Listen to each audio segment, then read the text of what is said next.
يجب أن يكون هناك فقط مجرد تمريرات، عدم ارتكاب الأخطاء، والخطأ غير مطلوب. الخطأ غير مطلوب وفرصة التعديل من الأنغوليات، لكن ينتهي الوقت والفوز للمنتخب التونسي.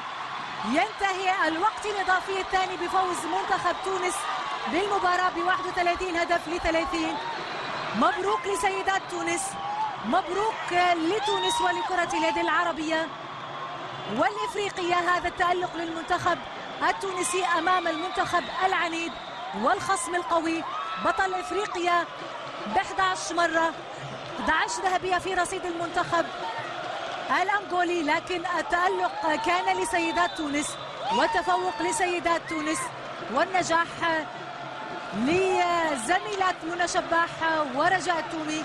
كل التحية لمنى الكوكي، أسماء الغاوي، نسرين دولة، فاطمة صفر،